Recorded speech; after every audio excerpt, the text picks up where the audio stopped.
Hey everybody, welcome back. True Jiu-Jitsu, Coach Daniel, Coach Angela. Today we're looking at hitting the cross collar strangle from close guard, but I want to start standing just so you can understand the grips that we need, right? And everybody teaches close guard a little bit differently. Me personally, I like having one hand, fingers inside the lapel, and one hand up on top of the shoulder. I'm not saying you can't go both hands in, but a lot of times once you get this in, they start moving.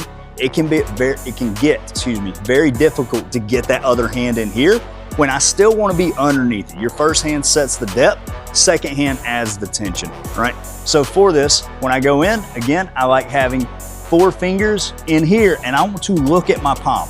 A lot of people mess this up because they go here and you can see, I don't cut my steak with the fat part of the knife. I cut it with the sharp part, and that's this bone. So I want to look in my palm or I want to look at my knuckles when I get this grip. So I get this one in from that position, turn. I'll go here and I collect the fabric on top of her shoulder. I'll go I go in underneath, and we'll talk about that a little bit later on, and collect the fabric on top of her shoulder. I don't like trying to fight to get this hand inside here. There's another little loop thing that we can do that I'm gonna show you here in a minute, but I just wanna get you to see one hand is facing away, the other hand is facing in. This is my favorite way to get the cross collar because I can really get deep with this grip. If I'm in here and I'm like sitting, trying to fight for this and get all that up, you can see that there's a lot of detail that I have to work out before she's able to defend from here, right? So I'm gonna get you this way. So anytime she's in my close guard, again, like I tell everybody, this is my favorite grip from close guard. I love getting a cross collar grip so my arm goes across and I get in there. This is like the Swiss Army knife of grips for me. There's so much I can do with this that it's ridiculous. We're gonna go over a lot of those options. From here, I can get this one easily because I'm turning my shoulders just like I'm throwing a punch, right? It takes a very tall person to where I can't get a tight grip on this. I wanna make sure that my thumb can either touch her ear or is behind her ear. From here, I'm going to rip her down, but when I rip her down, I'm not bringing my elbow in close to my body. I peel my elbow back, and I'm not just pulling with my arm, I pull with my knees as well. As soon as I go here, this hand's only goal, and you can see I keep it up here away from my body so she can't get control of it. This hand's only goal is to touch my knuckles on the back of my forearm. So I go from here, as I pull my knees in tight, I go here to here. So you can see, I get that fabric. Anytime their arm is bent, there's a ton of fabric that just pops up right there. So that's what I'm shooting for. This hand is in. Again, as soon as I shoot underneath, my knuckles hit there and I just catch her shoulder.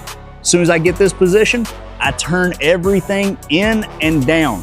Now from here, I pull my elbows to the mat if I need to. If I didn't get a deep enough grip, as I pull my elbows to the mat, I stomp my heels backwards to where I stretch her spine out.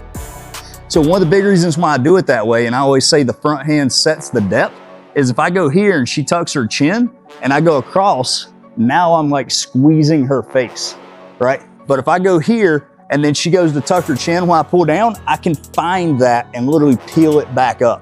Once I get there, now I switch my arm to where I can get in there. But if I keep my elbow on her shoulder, she's not gonna be able to tuck her chin. I'm always gonna have a grip on that. Second way that I get a cross collar from close guard is I will just drop them down. There is a term for this, but I learned it and it's very crude, so we're not gonna do that. But I can double grab the lapel if I can't reach her head, double grab the lapel, and now pull her straight down. When I do that, I give her face room to go. I do not look at the person that's gonna headbutt my teeth. I go from here, as I break her down, my head goes one way, and I grab the back of her head with my forearm, not my hand. See how much slack is on there? I grab my forearm with my biceps still touching her. From there, I'll get my hand in her lapel. I don't want to be in the middle of the back of her lapel. I want to be over to the side to where I can still keep it. And I can double grab her head, whatever I need to. From here, I give her one way to come out of this position, and I literally rock my knees here to here. And then I get that position and shoot underneath. So you can see as she's recovering, I'm setting my final grip. And again, from here, if I just go from this grip to here, that space never gets smaller.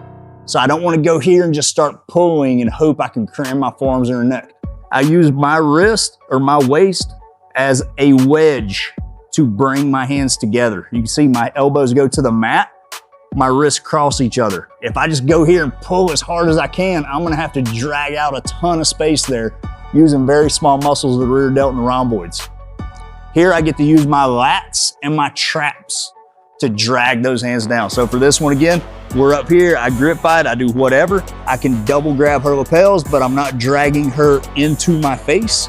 I'm going to the side, collect with the forearm, thumb goes inside, I can double grip if I need to. When she comes out here, as she moves back in, I get both grips, and then I start dragging her down for the cross collar choke.